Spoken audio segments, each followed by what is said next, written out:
it blew my leg off. Basically, I had this big, huge hole in my leg, and they evacuated me from the battlefield. And a bunch of sailors and Marines I didn't know gave me blood to keep me alive, fresh blood straight from the donor.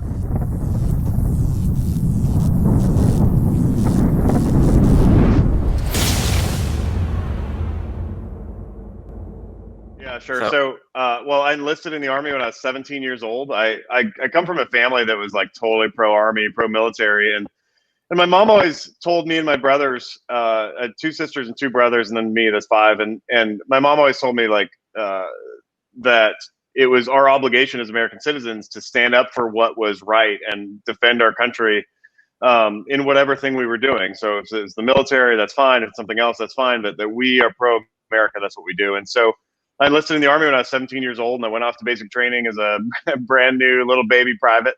And then I graduated from basic training, came back to high school because I hadn't graduated from high school yet. And then that fall, I found out I'd gotten into West Point, which was great news. You know, I was really happy about that. So I went off to West Point and graduated from there in 1997. And I branched armor. I picked something hard. I picked a combat arm um, because I think that I felt like my leadership skills would be well used there, and that I could help protect the country and protect my fellow soldiers by being a great leader in that unit, or in that branch rather.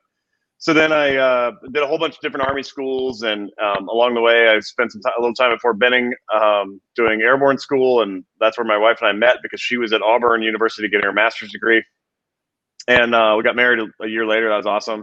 And we're still married now, 21 years later, and that's pretty great too. Anyway, so went off to a couple of different posts, and then when 9/11 happened, I was actually at Ranger School. I just started Ranger School as a captain. And we all thought it was part of the road to war. We thought it was part of the scenario. And so when they came out and told us that it was real, we were just stunned and like, holy cow, the country has changed. And so I went into Ranger School in a world at peace, and I came out in a world at war.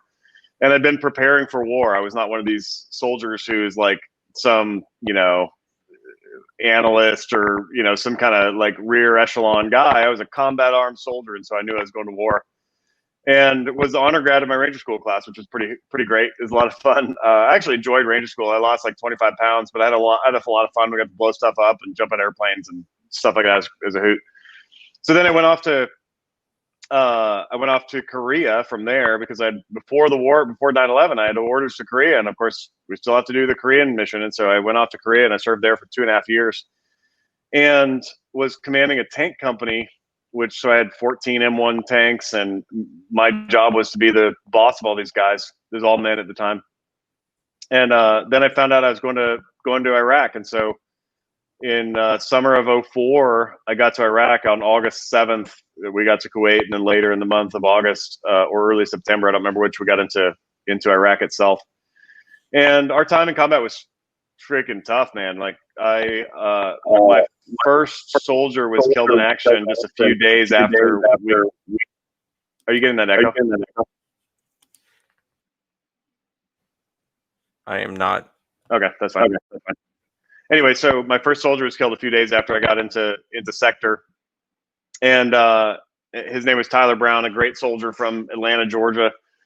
My youngest son, rather, I have twin sons. One of them is named after Tyler. But anyway, he was killed in September, and I got wounded for the first time in November, and then I got wounded again. The first time was by a rocket-propelled grenade, and during a firefight, it was fired at my tank and killed my loader and wounded me. And then I got wounded again 2 months later by a roadside bomb. I was out in my Humvee, doing some tribal engagement stuff, and got hit by this roadside bomb, and it blew my leg off. Basically, I had this big, huge hole in my leg, and they evacuated me from the battlefield, and a bunch of sailors and Marines I didn't know gave me blood to keep me alive, fresh blood straight from the donor. Oh, John Voorhees, I know him. I think I know him. Text me back if you know who I am. Anyway, he's from Ohio. So yeah, but I think I know the name. I'm pretty sure I know who that is. But anyway, so they evacuated me from the battlefield, and my life was saved by Navy and Marines. So if you're out there and you're one of those services, thank you for doing that.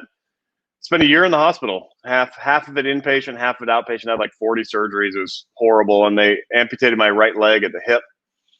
I had like, this thing on my lip, and my whole abdomen was blown open. I mean, I was a mangled mess. But when I was in the hospital, it was like, do I want to do I want to keep serving or not? And because of who I am, I always serve when I'm given the opportunity. So when I was asked, do I want to keep serving? I kept serving. That's what I did. And so I stayed in the Army another 12 years, but I had to change what I was up to. And so I started my master's degree in public policy a year to the day after I got blown up. So January 06, did my master's degree, finished it in 18 months or whatever, and then was invited to work on the White House Domestic Policy Council, serving veterans by helping formulate the policy that takes care of veterans. And so I did that for 14 months or something.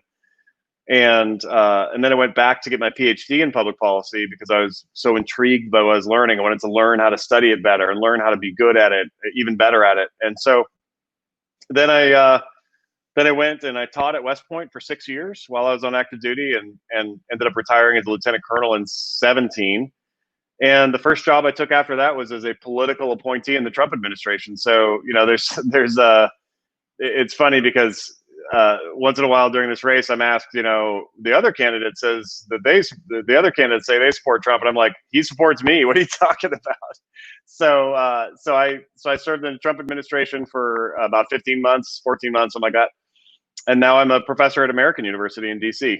So I live in Fairfax County because, I got to commute into DC, and so it makes sense. And I live in Fairfax County with my wife and 3 kids, and it's a lot of fun. We have a great life.